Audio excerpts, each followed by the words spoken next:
To stand alone, or to fight side by side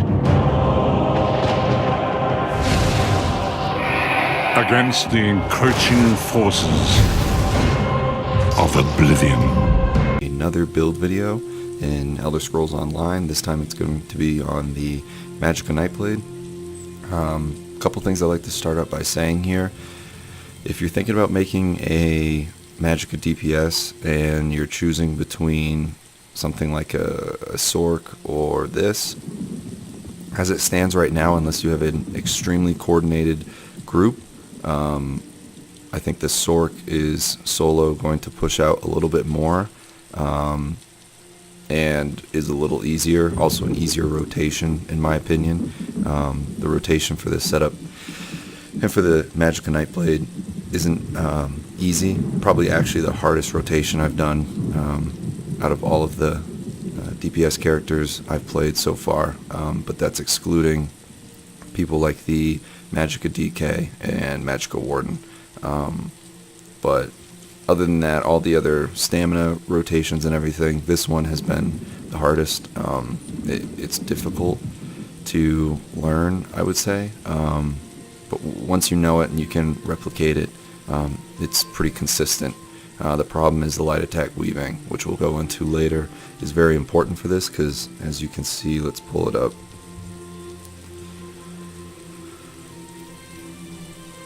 Where was it? This one. So this was my best par so far, just about 32k. Our light attacks are our biggest damage dealing ability. So if you're missing the light attack weaves, you're losing out on a lot of damage. But let's first get into the gear, because I think that's what people want to see the most and is most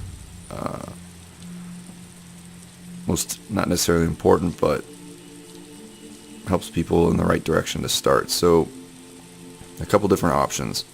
And again, I'd like to preface everything about this build video first by saying that there are a lot of people that helped me understand this class. It's hard for me just starting out with it this week to understand everything, but some people in my guild have helped, and videos from people like Gilliam the Rogue, who's a YouTube content creator who does a lot more testing than me. He's also a really good source. He's someone that helped me understand kind of what the Magicka Nightblade is about and some of the different things you can run with it. And then Alcast as well gave some guidance and direction, but this is just me using my channel as another outlet for anybody who hasn't seen their videos to maybe go check their videos out as well to get a better understanding. But I'm going to try to make this as applicable as possible to a new player to the class, because I myself was a new player starting this week. So to start, in gear, we use Valken Scoria, 5-piece Julianos, and 4-piece Infallible Aether. If you have an Inferno Infallible Aether staff with the right trait, I would use that. And the reason being is because we only have when we backbar to our Maelstrom Inferno staff, which, if you don't have one, this doesn't really apply, because you can just run that 5th piece in that set. You can run 2 Juliano staves, 2 IA staves, which is unlikely, so it'd be better to run 2 Julie staves. But the Maelstrom Inferno staff, as you can see, is only buffing our light attacks, which again is our greatest damage dealing ability right now. But as you can see, our 5th piece bonus on Julianos is 299 spell damage. When we bar swap, we lose 299 spell damage. Now we still do have 189, so we're really losing like roughly 100 spell damage. Now the thing is if you have, let's say I do have one, I had just picked this up waiting for Monday to be able to retrait these things though, so I can make this infused. But so say you have this Infallible Aether staff and you run Juliano's Shoes, because now we've got the 4-piece Infallible Aether, adds 127 spell damage, and we still have our 299 spell damage with Julianos. Now we backbar we lose that 120 spell damage, 127 spell damage, but we gain the 189 from the Maelstrom Inferno, and we still have the 299 spell damage. So that's why that would be BIS, is to be able to have that, because you're not dropping that 100 spell damage. Damage difference, going to be very minimal, but the game's about min-maxing. That's what these videos are for. So I'm just telling you how it is. Where's that other staff? But for right now, I'm running that because Infused is helping buff our Fiery enchant. So I know a lot of people not necessarily complain, but question why you would run Scoria. And I was wondering it the same because, well, one, the one-piece bonus is health, which isn't the best, but why not run Alambris, which procs off of more types of damage like shock damage and fire damage. Any elemental damage, I think. No, just the shock and fire damage.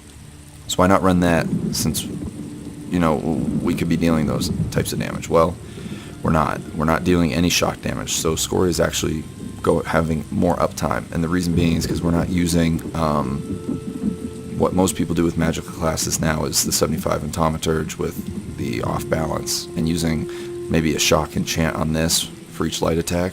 And when that enchantment goes off, it concusses the enemy, sets them off balance. You do 10% more damage to them on all attacks when they're concussed. And Blockade of Storms, if you're using a lightning staff on the back bar, also will make them go concussed, and you'll deal more damage to them.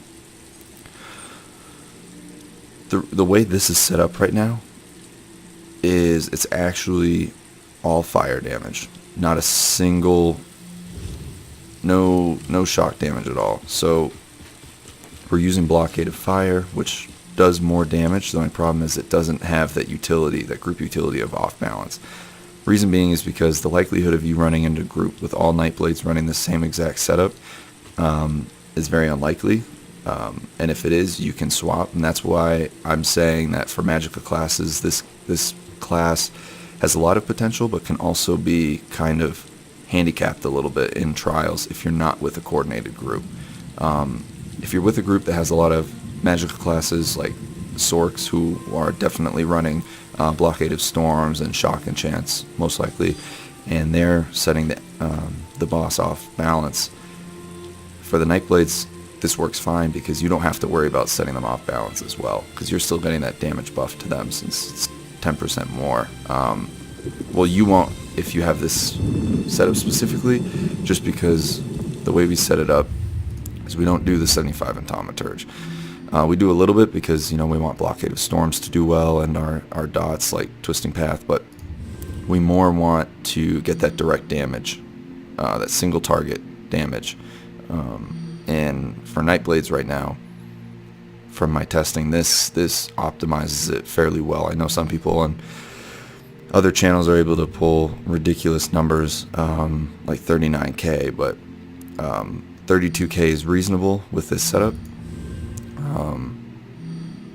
And so I guess we can go right into champion points, and then we'll go into skills.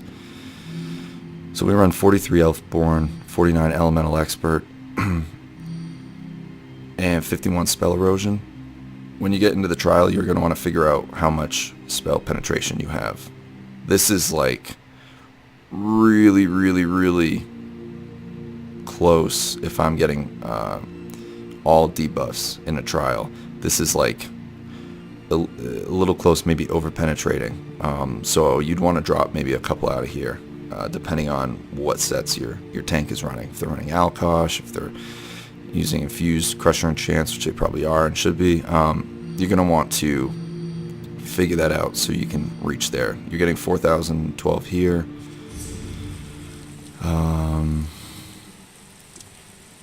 Where is it? You're getting 4,884 here. So it's already like 10,000. And then, oops. And you're getting another 5,280. So you're already at like 1,500. So it's and this will always be up in trials and should be. If it's not, then there's a problem. That should be up 100% of the time. And we'll use this for parsing to get a more accurate representation about what we can actually do. And it's mainly for sustain as well, because getting that minor Magicka steal is huge for sustain. And since you always have this in trials, it's an accurate way to use it when you parse. The red and the green champion points are very, very similar to the old. I know Alcast recommended like 49 and 49 on his for the green, or for the lever, for Arcanist and Tenacity. I tried that. It didn't work for me. I had serious sustain issues. I wasn't even able to finish a dummy parse. I forget if he was running heavy attacks or not. We only do one heavy attack in the beginning. We don't do any more. And since we're not using a 5-piece Infallible Aether, it doesn't really matter. It's not applicable. We're getting more damage with the monster set than we are with heavy attacking with the Infallible Aether. So we use 100 Arcanist to get that insane recovery of 15%.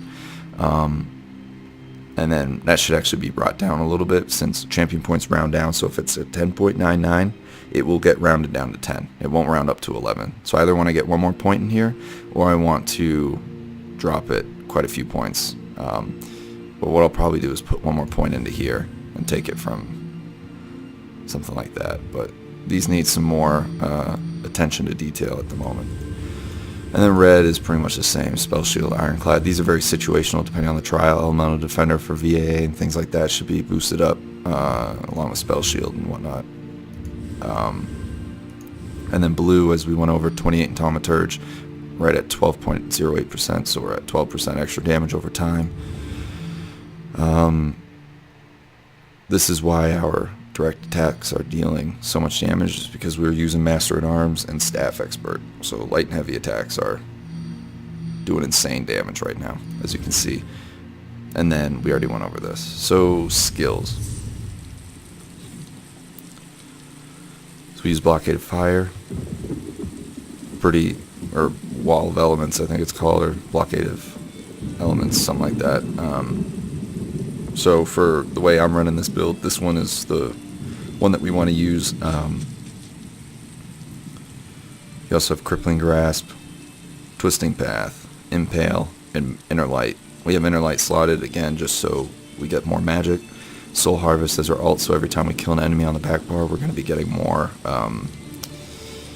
ulti, and this is our like execute ultimate that we use because it's cheap, and since the execute duration is pretty short, we can use this. Now, if you're in a trial and you know the execute on a boss and it's like still 8 million health, I recommend if you're close to your Destro ult to use it again, personally, because it does way more damage than this. But this is more for like when you're parsing. When you reach that 20% threshold, you shouldn't have a third Elemental Rage up and ready.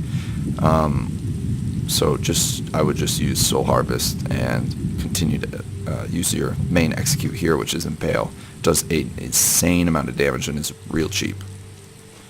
It's crazy. I mean, this is so powerful. And then front bar, we have Swallow Soul. You can run the other one and it heals your allies, a few allies near you. I like this one because it increases the healing that you receive, not only from it, but also from other sources. Really helpful in some survivability. Inner Light again, double barred. Elemental Drain is only being used right now because it would be in a trial situation, and since we're not getting attacked by the target dummy, there's no need to not run it. There's no need to have shields. Merciless Resolve.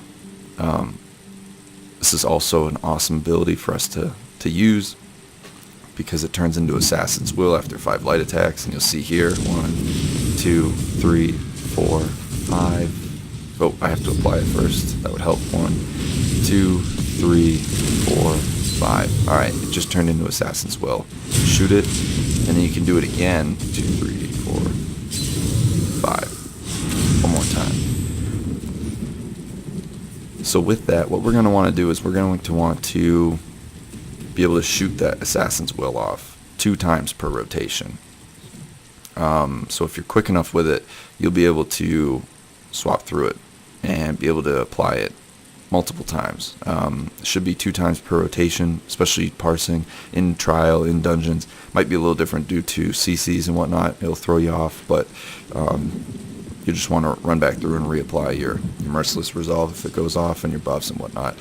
I'm going to really go in the depth on the rotation here. I know in some of my other 2 videos I kind of just quickly breeze over it, didn't really talk about it much. Just kind of showed it, and I want to really make sure, especially for one that's more difficult like this one, that people can understand it. So what we do going into the fight, we would have our Destro ulti up and ready to go, because we want to open with that after we apply Elemental Drain, Siphoning Strikes, Merciless Resolve. You can apply those in any order you want, but Merciless Resolve, do it last. That way you have it more uptime. So just reapply them, pop your potion, drop your Destro ult, and then heavy attack once into Blockade of Fire, light attack, Crippling Grasp, light attack, Twisting Path. And then you can light attack bar swap, or you can just start bar swap, light attack, and you shoot off your arrow, or your Assassin's Will, and then you'll do this 3 times if you're fast enough. 2 times if you're not. You'll swap bars, light attack, blockade, light attack, crippling, light attack, twisting, bar swap. And at that point you should be ready to shoot 1 more bow, and then you'll Merciless Resolve, reapply Siphoning Strikes, reapply Ellie, and then run through it again. So I'll show it in fast time right now, just to give you an understanding, and then I'll show you the parse. That way you can see it in really quick time, how hard it actually hits.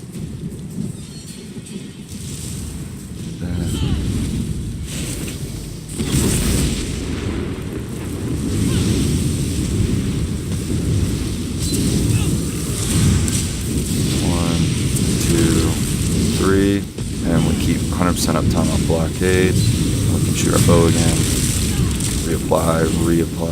Reapply. That's why this is tricky, because you have to kind of understand how each buff works like that. It's kind of strange. So that's kind of how the rotation will work.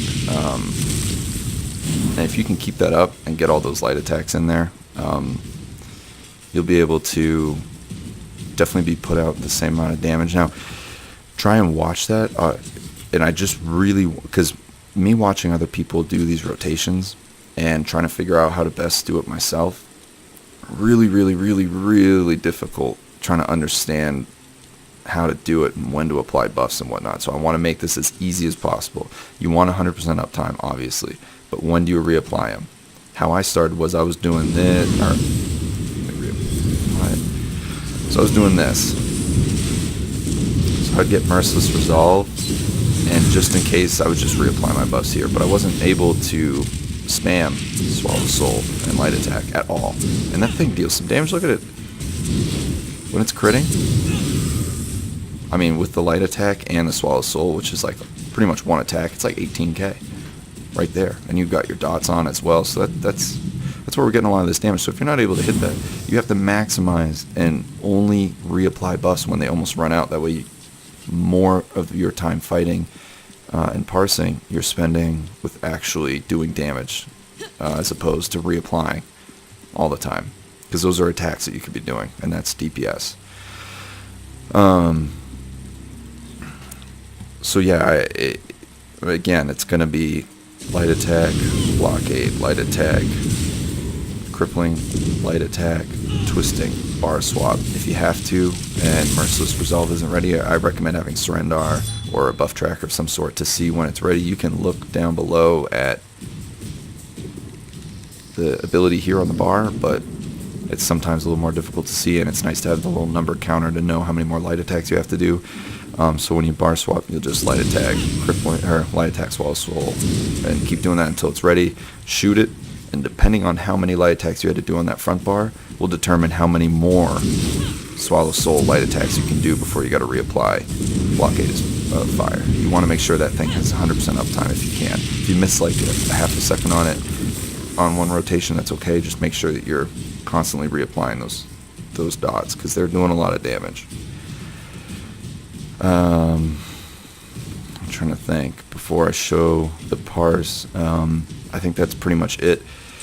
It is a very, very fast rotation. Do not be intimidated by it, though. I learned it within a day and was able to go from, barely hitting 26K to going to 32K with just figuring out the right rotation and applying it right. If you have more questions, another great player of the Magicka Nightblade classes is Gilliam the Rogue. He's, again, I mentioned him earlier, but he's really awesome for this. And if you enjoy this video, or if you want a little bit more in-depth, he is definitely the guy to go to. He tests these things all the time. I just wanted to give an outlet for people in this who have subscribed to this channel from my first build video on the Magicka Sorcerer. Wanted to give you an outlet to see other classes and lead you to other content creators in the community of ESO that really know what they're talking about and can really help you start playing a new class like they helped me.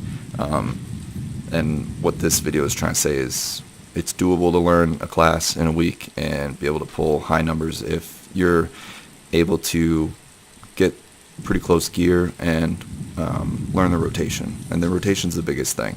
You can use different pieces. I mean, Julianos is crafted, so that's not bad. Falcon Scoria, you kind of have to have a decent group together to go City of Ash 2 on Vet, especially if you're trying to farm it to get the helmet in Divines, which of course we're running all Divines. I don't know if I mentioned that. And other than that, like VMA staff, you could just run 2 Inferno Julianos and then some Infallible Aether depending on your group. I mean, I got these from the Vet Trial rewards, but you can get the purple rewards from the normal trial each week and get them. I don't know if running blue would hurt too much. I haven't really tried it. But you could also use Burning Spellweave and Julianos, I guess. Not really sure how much better, if that would do any better, or how much worse that would do. But I know there are some other options that you can run for lower levels to be able to push out close to the same DPS. But my biggest recommendation is learn the rotation. Learn it. That way you can be able to replicate it and continue to practice it. And then when you start to get some of those better pieces, you'll be able to push out that same damage threshold. One last thing I'd like to go into, just because I don't think I talked about it. The way we sustain on this, not only with champion points, but we use Witchmother's Potent Brew. Problem is that you are going, if you're using my setup, you're going to absolutely have to get the Undaunted skill line unlocked, Undaunted command, or metal. I'm sorry, you're gonna need Undaunted metal. Right now I'm running a 511. Since I just made this character, I haven't had enough time to be able to get through all these dungeons and level this up to 7 and 9 to get this, but luckily we would get 3% on the first unlock. I think it's 6% on the second passive unlock. 6% more max magic, stamina, and health. That's going to help us a lot with our health issue right now. As you can see, our max health is at 15.7. With Eben, that goes up to like 17 something, I think. But you're really going to want to have more. Spell damage unbuffed is 2643, 55% spell crit. Back bar, 57% spell crit, 2733. We use the Apprentice Mundus Stone to get more spell damage in our Divines. It helps us get to an extra 360. I am a vampire. Also recommend that for sustain. Because this is the neat thing. I guess now I'm kind of going more into the specifics about race and whatnot, but these minor things. Increase your Magicka and stamina. Stamina doesn't really matter for this, but Magicka recovery by 10%. That's huge. Big help for sustain as well. So I strongly recommend this. Get infected by someone, buy it, I don't know, but you don't even have to be a vampire stage 4. You really just need 2. You need vampire stage 2 and this, and you're going to see a big difference in your sustain. You can also use Bloody Mara to get yourself back down to stage 2. Right now I'm at stage 4 just because I haven't drank it yet, but as you can see, we take a lot more damage from fire. However, if you're at stage 2, I think it's something like 10-15% damage from fire. But since we are a Dunmer, we reduce our damage taken from environmental lava by 50%.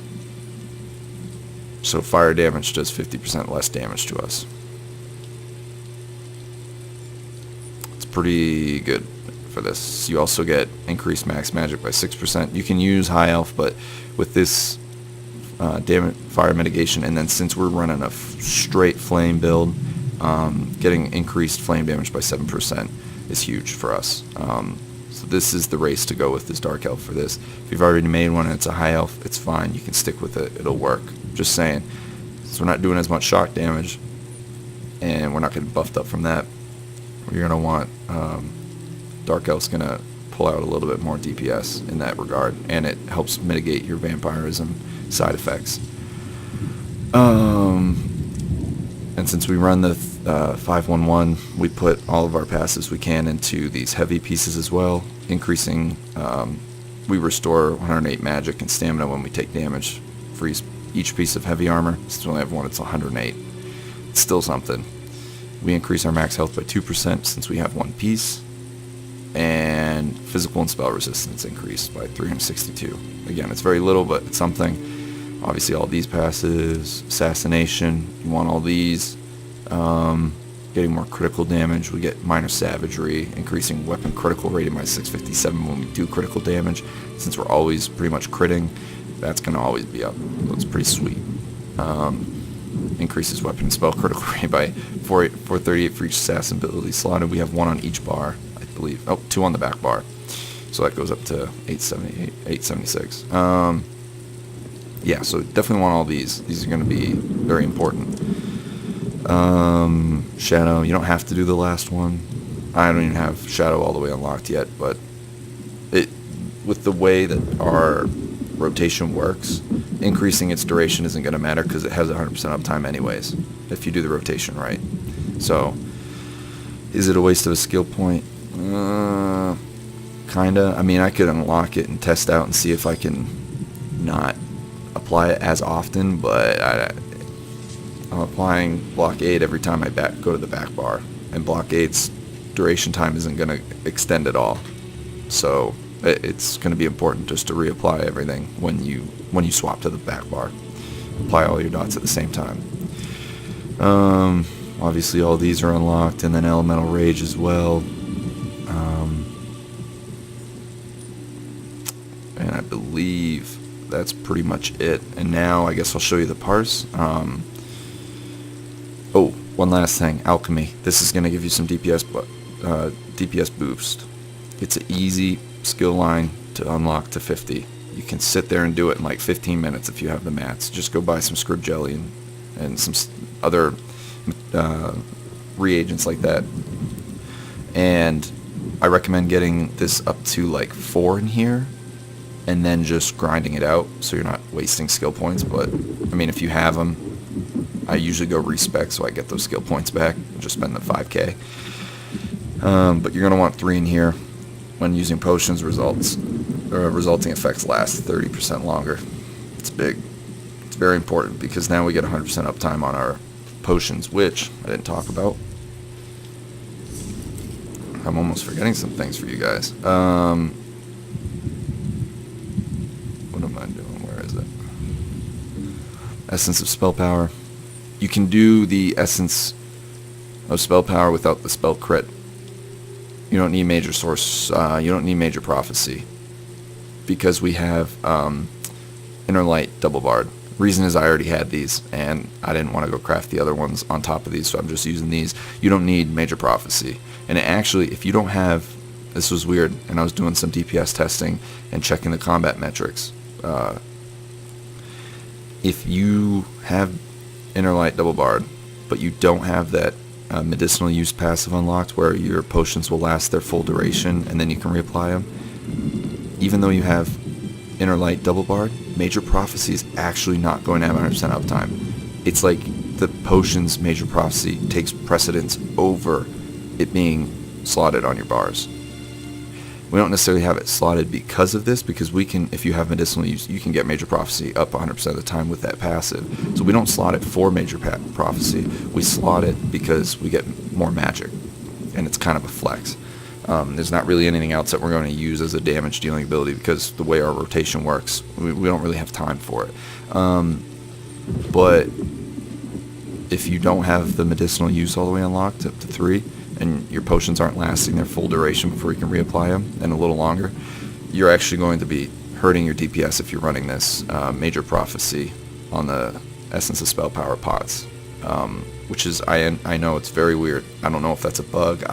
It's kind of strange that the potion takes precedence over the bar and kind of makes the abilities passive null and void, but just something to think about. But since I have 100% uptime on it, that doesn't go away, so it works fine for me. So definitely use that. And then I believe that's it. Just want to say thank you for watching again. This is a new class I'm playing. I'm having a lot of fun with it. Just one last point for you if you're watching, to kind of further help maybe new players to the game determine whether they want to run as the Magicka Nightblade. My recommendation is pick whatever you want to play most.